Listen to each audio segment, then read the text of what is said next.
এই মাত্র শেরপুর কলেজ রোডে অতিরিক্ত বৃষ্টির কারণে আল ইমরান পরিবহন পাবনাগামী অভি ট্রাভেলস জানা গেছে তার পিছনে সংঘর্ষের ঘটনা ঘটে।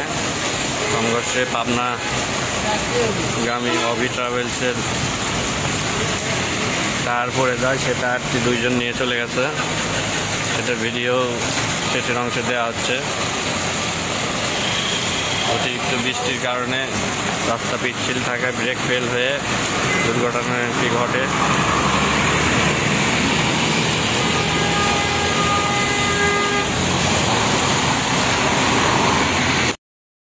মেরে দিচ্ছে, ওই গাড়ির টায়ার পড়ছে, ভাই টায়ার নিয়ে আসলো।